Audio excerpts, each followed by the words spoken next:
আসসালামু আলাইকুম রহমতুল্লাহ বরকাতুহ। আজকে আমি আপনাদের সামনে এসেছি একটি নতুন গল্প নিয়ে। গল্পটি অতি সাধারণ, অনেকেরই জানা, আবার অনেকেরই অজানা।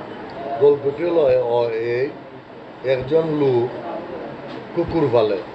কুকুর পালার অর্থ হইল সে কুকুর পালতে খুব ভালোবাসে। কুকুর প্রভু ভক্ত হয়। কুকুরের কথা শুনে বলা, কুকুর বলে বিশ্বাসঘাতকতা করে, তার জন্য সে কুকুর পালে। তার পাশাপাশি তার দেখা দেখি আরও 8-10 জন কুকুর পালতে শুরু করলো।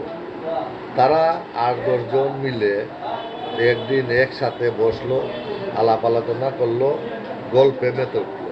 গল্পের মধ্যে ওই যে প্রথম যে লোকটা কুকুর পালতো, সে বলে উঠলো যে আপনাদের কুকুরের কি কোনো ভালো অভ্যাস আছে? তারা তাদের ভালো অভ্যাস, কেউ বলছে যে আমার কথা শুনে, আমি ডাকলে আসে, আমার কুকুরে অনেক কিছু বুঝে। নানান জনে নানানভাবে তাদের কুকুরের গুণগান হইল। আর সেই লোকটি বলল যে আমার কুকুরও আমার কথা শুনে, আমি ডাক দিলে আসে। তো আমার কুকুরের একটা ব্যতিক্রমধর্মী একটা স্বভাব আছে, যেটা আপনাদের কুকুরের মাঝে নাই। তারা বলতে ব্যতিক্রমধর্মী যে গুণটা, এই গুণটা কিতা আপনার কুকুরে? তাহলে আমার কুকুর তো ফানি বাইতে একটা জায়গায়, যা আমি আমার আঞ্চলিক ভাষায় আপনারা বললাম। তারা বললো বাহ, এটা তো বালা গুণ। ফানি বাইতে একটা জায়গি আরও 10 জনের ভিতরে তারা খানাখনে কানগুসা লাগাইলো, লাগায় তারা বুদ্ধি করে গেলো ঠিক আছে, আমরা মনে হয় আপনার এটা বালা গুণের পাশাপাশি আপনার কুকুরকে চিকিৎসা করতে হইবে। লাইন বলে কেন চিকিৎসা করতাম?